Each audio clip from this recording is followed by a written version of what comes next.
Ladies and gentlemen, welcome back to another episode of Couple of Nukes. As always, I'm your host, Mr. Whiskey, but I want to match names with our guest here, extremely tired Fred. I am extremely tired, have sleeping disorders, and I don't sleep often, and it's been a few days. But I slept enough that my eyes aren't bloodshot. No one thinks I'm secretly a stoner, so we're doing good. And speaking of sleeping, our guest here has taken many naps, many that he may not have woken up from, but he has. And what he's going to talk about today is something that is super, super important, actually. While we'll be talking about all his near-death experiences and crossing over and coming back, the focus point is actually about the failures of the medical system. Now, we've talked a lot before about Navy Medical, who, yeah, Navy Medical, not a sponsor at all. In fact, they have almost paralyzed my friends, have almost blinded my friends, have neglected a lot of sailors. They've done some great things, and it is great to have free medical that's only open during your working hours, never afterward, closed on weekends and holidays. And unless you're losing a limb, don't talk to them or your eyesight. They do care about that because you can't do your job. But we've had a lot of horror stories on, not just Navy side, but Marines, Army, military medical in general, and then, of course, the VA afterward when it comes to dealing with veterans who have PTSD, addiction, and just mental health and physical ailments as well. We've seen a lot of people get screwed over, but our guest here has had that experience in the civilian world, from misdiagnoses to failed operations and surgeries to botched parts. It's everyone's worst nightmare. Everyone's worst nightmare is to be medically ill or have an ailment, but it's even worse nightmare to be at a hospital with a doctor who doesn't know what they're doing or they make something worse. And we all know plenty of people who have gone in for an operation and came out worse, but coming out dead around 50 different times and then making sure you're still alive, that is something that only repeatedly dead Fred is capable of. And so I'm so excited to have someone on the show to talk about definitely a unique experience. I think this is something that could only be rivaled by the man who was struck by lightning 7 times and his body can handle 10 times the amount of electricity. That's the level that we're on right now. So, Fred, even though you're extremely tired, I'm hoping you're going to bring some great energy and some great stories to us today. Me too. Thank you for having me on. So, I guess I should start by saying I'm in Canada. So, we do also have the free medical, which, it's a system, right? And every Yeah, system has its pluses and minuses. for sure. And, I'm not trying to assign blame to anybody. You don't want to piss off the next doctor that could potentially be the one that tries to save your life. Yeah, of course. So, So I've gone through this crazy adventure with the help of many people. I ended up writing a book about it. The Summer I Died 20 Times. I don't know how well you can see this. So this is actually what happened to me, and there's going to be a sequel because I ended up dying and having a bunch of more surgeries that were just crazy. We thought So 20 was going to be the max, and then I guess life happened. yeah, then like here, hold my beer. Yeah, exactly. So I I guess I should say the definition of death or dead that I'm using is I've been clinically dead, which means your Yeah, heart has stopped for 30 seconds and you haven't taken a breath for 30 seconds at the same time. And that's all told, it's around 50 times as we're sitting here. And I hope I don't make 51, although that yeah. would probably make for great content. But A sequel. Ladies and gentlemen, we've got repeatedly dead Fred back. He has done it yet again. Usually when parents scold their children, it's like, what have you done now? And it's like, how did you die this time? yeah, for most people, everything that went on medically is sort of beyond what they'll encounter in real life. What I encountered in the hospital at the beginning of this adventure was just I happened to meet the wrong people on the wrong day. Yep. And then if they're not invested in you, they're not invested in you. And there's really nothing you can do when you're locked into a hospital. Um, That's very true. So when I first got sick in May of 2009, I didn't know I was dying. Like I knew I was upright and then I was down on the ground and and then coming back to life. But I didn't know until about 4 months later that they figured out that my heart was actually stopping. And that was the Mm, cause of all this. They generally were trying to prove we've got this middle-aged white guy who's quite overweight, so he must be having a heart attack. right. And they got stuck on that spot and they wouldn't look for anything else. And it took about 4 months for them to figure out, oh yeah, we're quite familiar with this. We know how to fix it. So that was a lot of concussions because every time my heart stopped, for the most part, I was upright and then I would fall and hit Right. my head on whatever was the hardest thing in the immediate vicinity, curbs, Yeah, of course. manholes, sewer covers, concrete sinks. And And that that's not, alone is miraculous that anytime you fell could have been the last time if you had hit at a certain angle or, you could have cracked your skull or anything. So it's mhm. amazing that you managed to fall so many times and not have that happen to you. Well, I'm Canadian and I grew up playing hockey, so I don't know if my skull is actually crackable, Okay, but yeah, yeah, yeah, there's so many things that were against the odds for me coming for through this sure. at any level. And I was on a podcast with Dr. Stephen Neff. He's a Australian emergency doctor. I think he's an anesthetist. And after we finished our recording, he said, like, you shouldn't be alive, like by any measure. There's Right. no way. The accumulation of all these things, one or two of them, okay, I can see you're alive, but like this is ridiculous. So he's a doctor. I'm not. I'll trust his words. Yeah. Well, before we go any further, you talked about first off the biasy that, like you said, oh, someone's overweight, it must be a heart attack. But there's so many Mhm. heart conditions out there. I mean, I've had some family members go through some medical stuff, and I didn't even realize how many different, you know, problems you could have with the heart. So can you, if it's okay for you to share, what was actually Mhm. the issue that was going on with your heart to have it just frequently or randomly stopping? I don't know. Was there a pattern to when it would stop? Not that I figured out. It would just decide to Stop stop. working.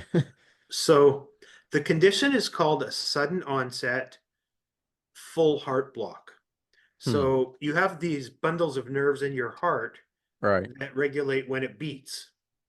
These nerves started to die off.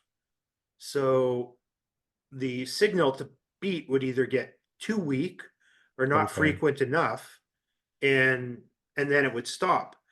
But so I've had those periods of like 30 seconds, and we had a couple that were like closer to 5 minutes before my body started up again. So at no time was I revived by a medical person.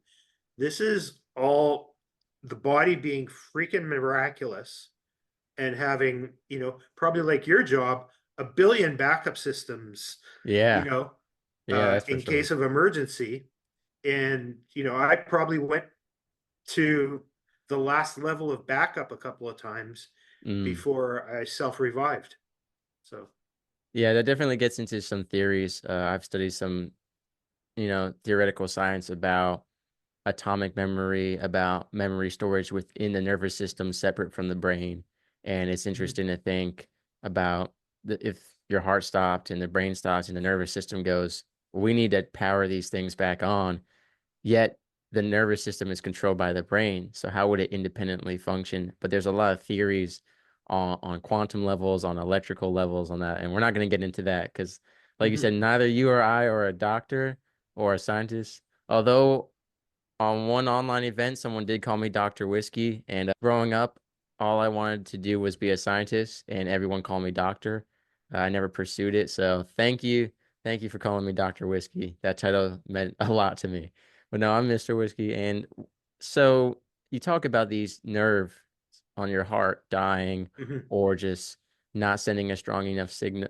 So it sounds like the cure then would be an artificial signal, something to force the signal through or do that. So how did you overcome this? What did they try to do to your heart to fix this issue you were having? It's not something that's fixable. It's like when Okay. those nerves die, they're dead. So the fix, allegedly, is a Right. pacemaker.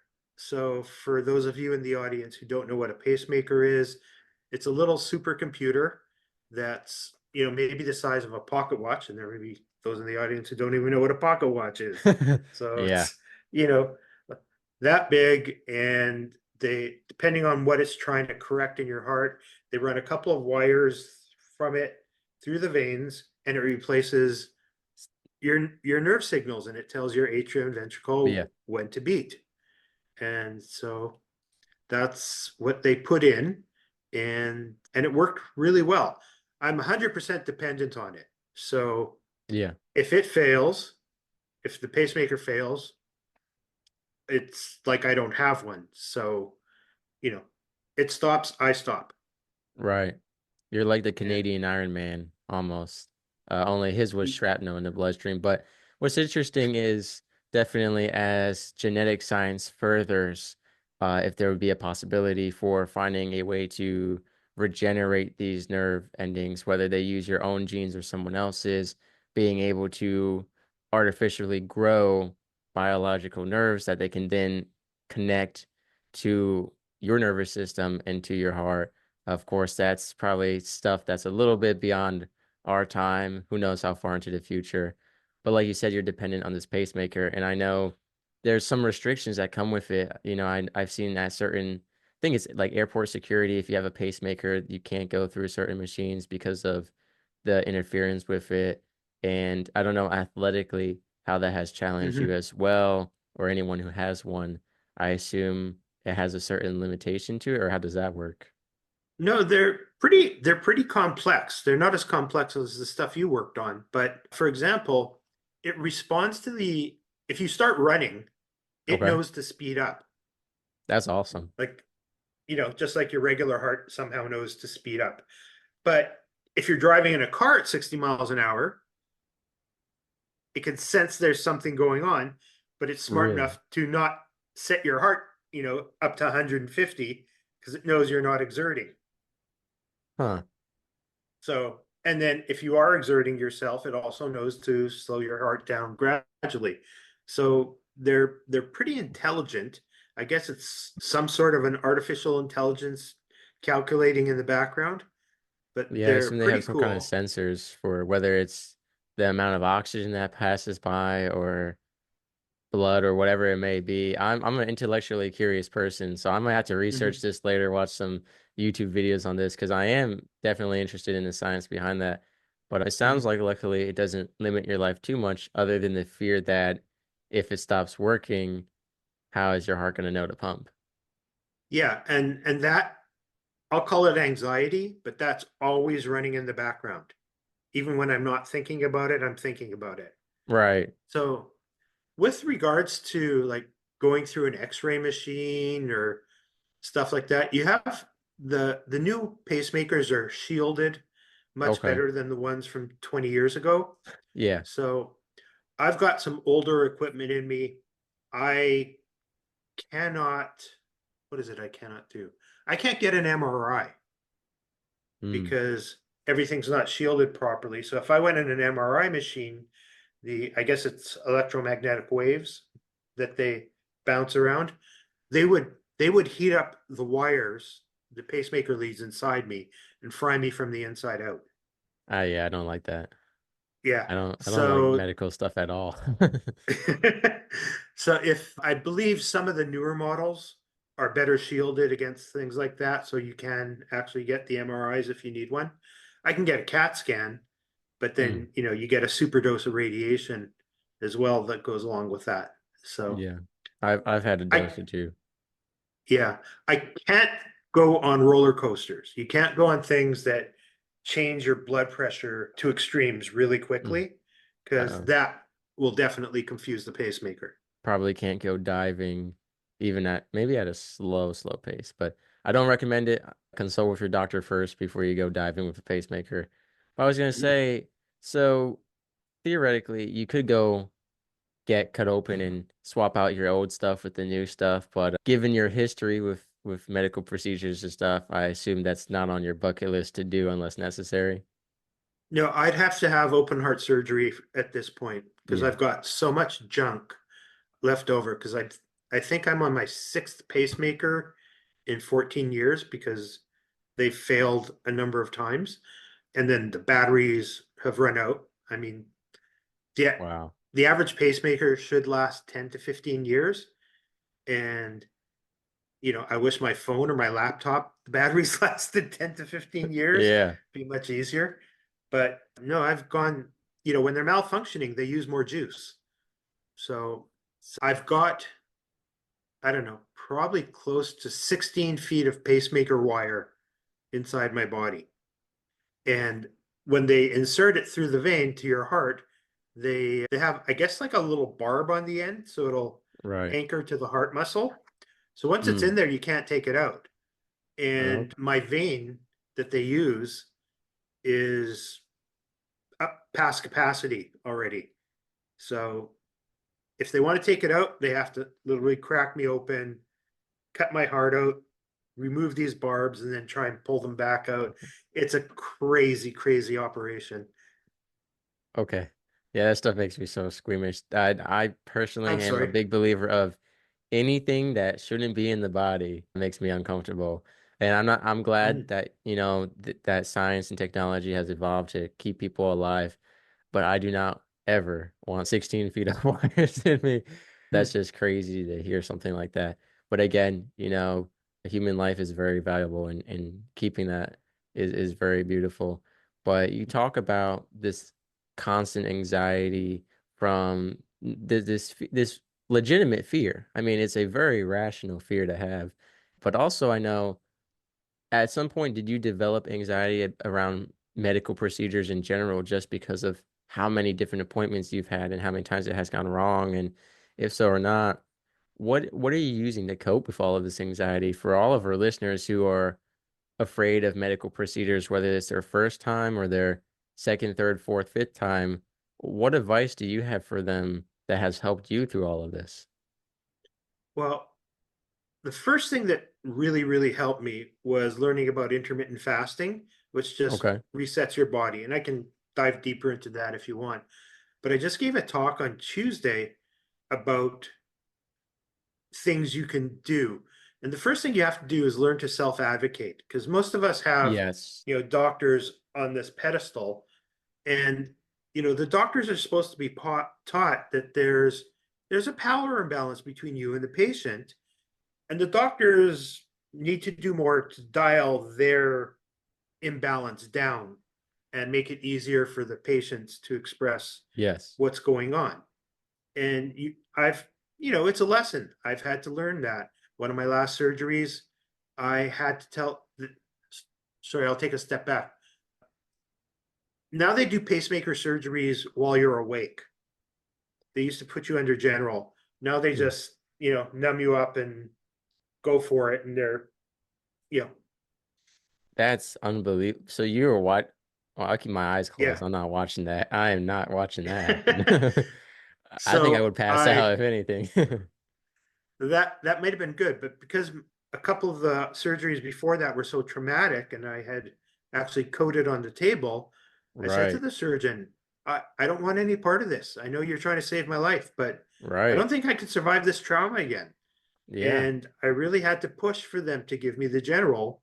And it's a good thing because the operation went sideways again. It turned out okay, but it's better that I wasn't awake to go through what I went through. Yeah. Yeah, that's for sure. I'll So, say you talk about that's just insane. But I really like what you said about the balance and being what you said is something we've said before on the show. You are your number one advocate for your own health. No one cares about your health as much as you do. And people get this misconception that doctors and nurses, well, it's their job to care about me and my health. It's their job to make sure I get the best quality treatment and that, I get whatever is my preference. And unfortunately, Not all doctors and nurses are morally righteous, and unfortunately, they have a lot going on too. I'm not here to Hmm. bash on them. They have very stressful lives. They work very long hours, and they're taking care of hundreds of people's lives, and they're losing some of those lives too. I can't imagine Hmm. the emotional turmoil within a doctor or a nurse. It's not an easy job. That being For said, sure.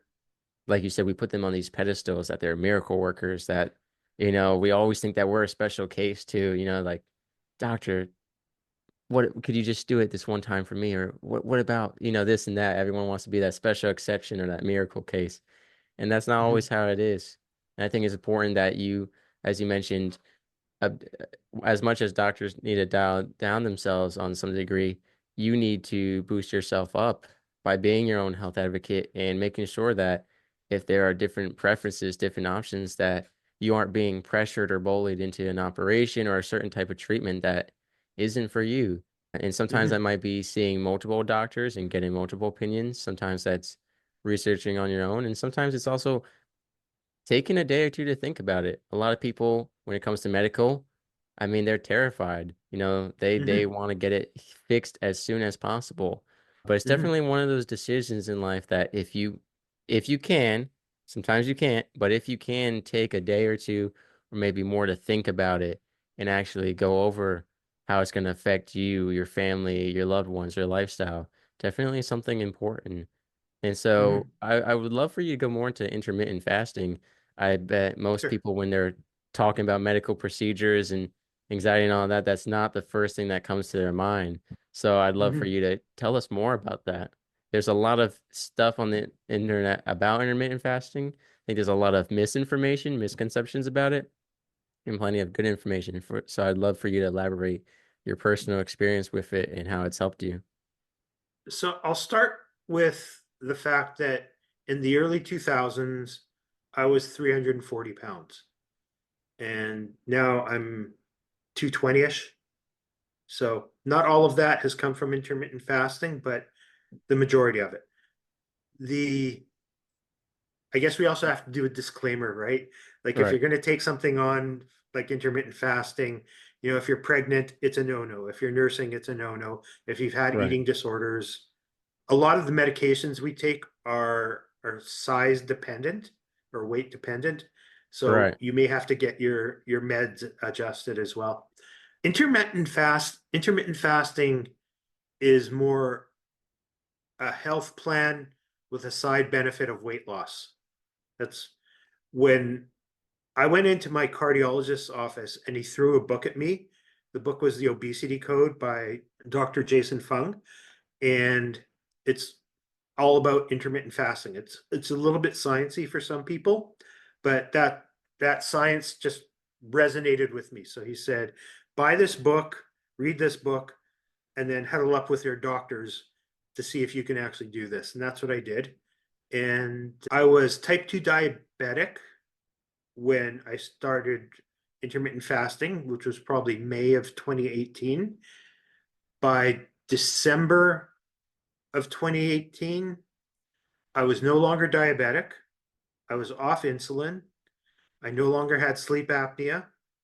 I didn't snore. I had no body aches. And for a person that was waddling around at 340 pounds and, had played some serious hockey and college rugby, my body used to ache. Like every joint in the body used to ache. All that inflammation went away. So when we talk about it's the health plan with the side benefit of weight loss, you right. for me and many others, and I was a moderator in a very large intermittent fasting group. That's often what you see is it its priority is resetting your body and getting it to heal. And then when it thinks you're at a healthy point, the weight starts to come off. Yeah, So so for those of us who aren't familiar with it, I know it's become very popular in the past few years, along with other different types of diets or other fastings. You know, what is intermittent fasting in terms of how would you enact that in your life? The hours of not eating when you're eating, how would you go about that? And are there different versions? there's as many different versions as there are people. So, I know people that fast only twice a week. They might do a 24-hour fast, have a normal day, and then do Right. another 24.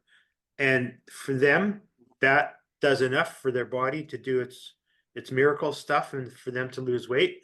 Other people have to be more consistent and do it every day. I do it some variant pretty much every day.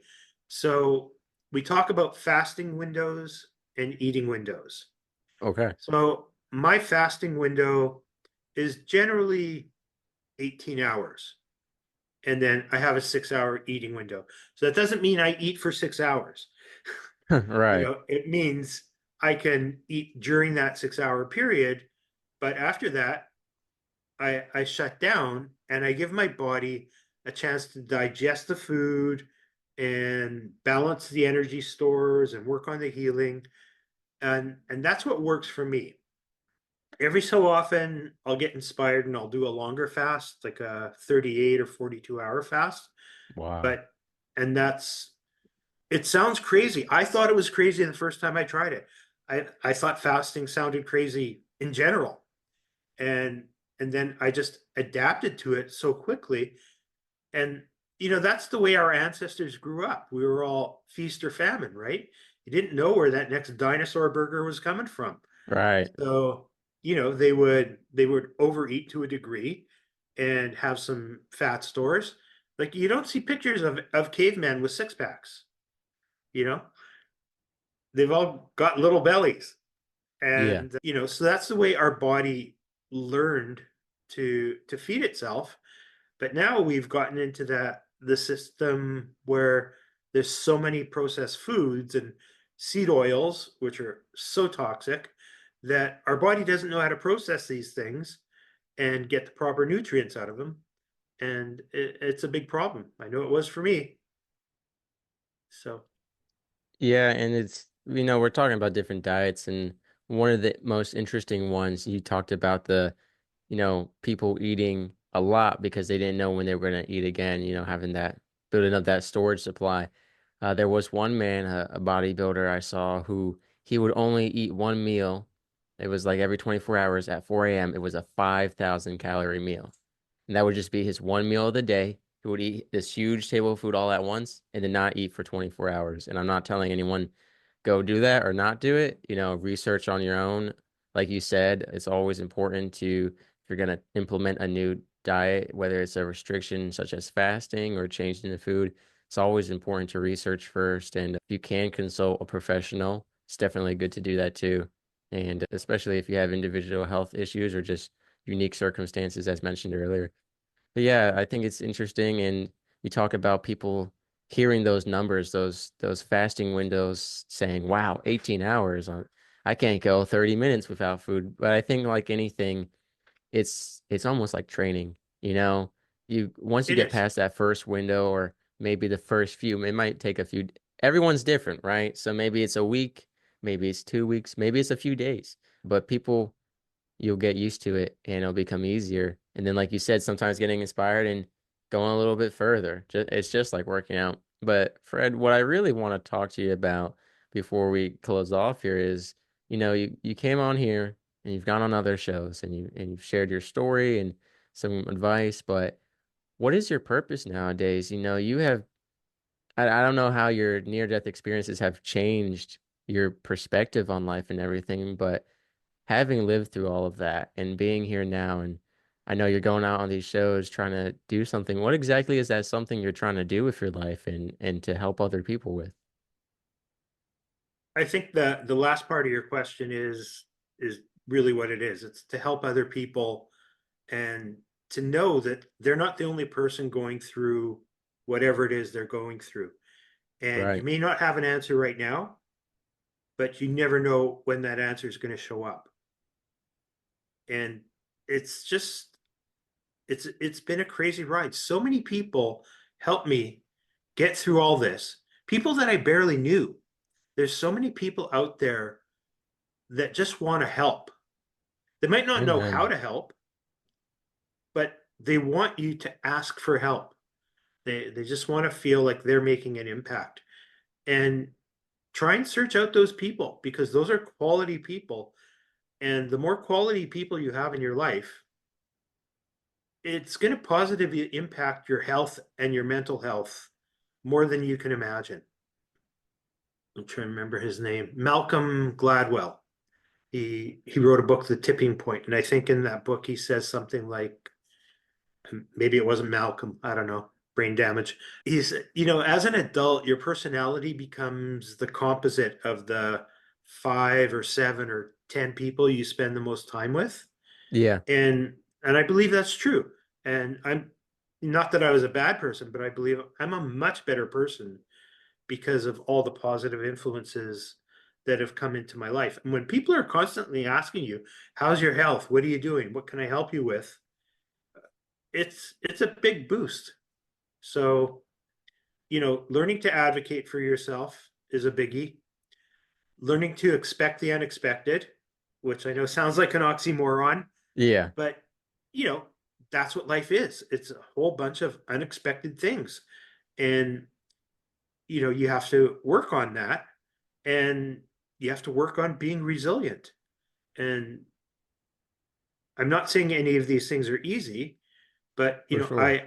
I try and work on these, maybe not every day, but I work on my resiliency through prayer, through meditation, and a lot of reflection. How could I have changed this? What could I have done different? Sometimes the answer is nothing, but just the fact that you're putting your brain and your body through those thought processes are beneficial to you.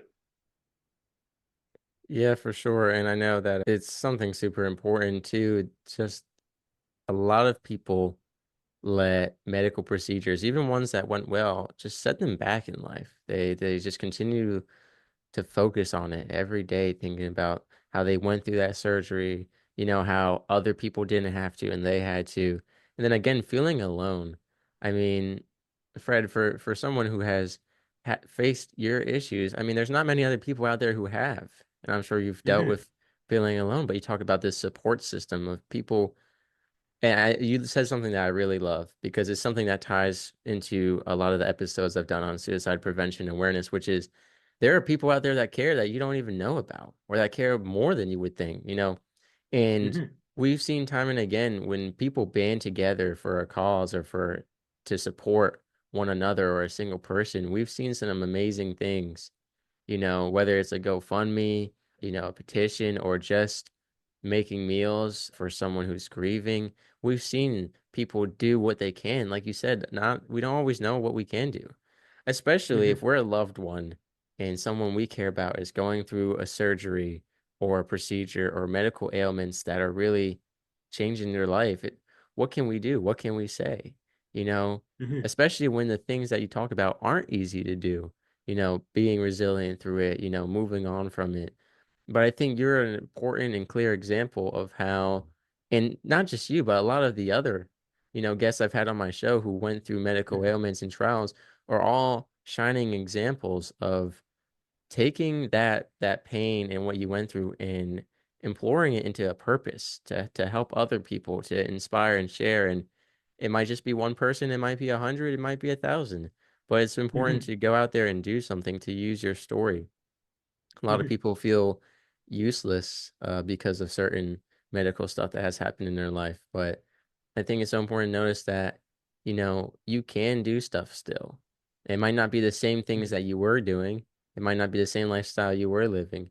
But I think the beauty of the internet and of writing, whether you're an author or a podcaster or both, as you and I are both, you know, you can get a message out there and your story can help do something.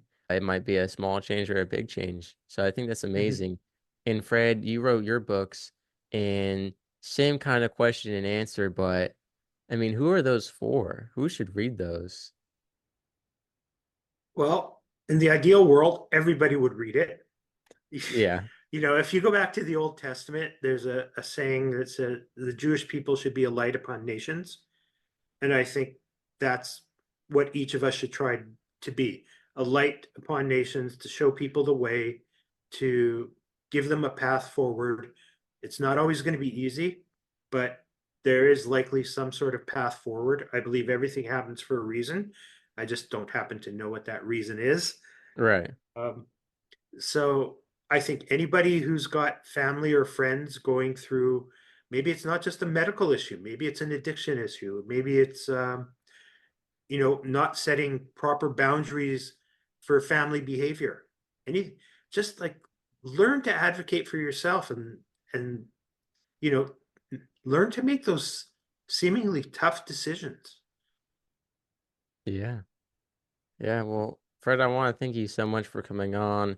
And now, if I'm not mistaken, your book is done, but it is waiting some editing and changes before it is released. Is that correct? That might be from my old profile, so I apologize for that. No, it's done. It's here. It's on Amazon. Oh, It's perfect. Perfect.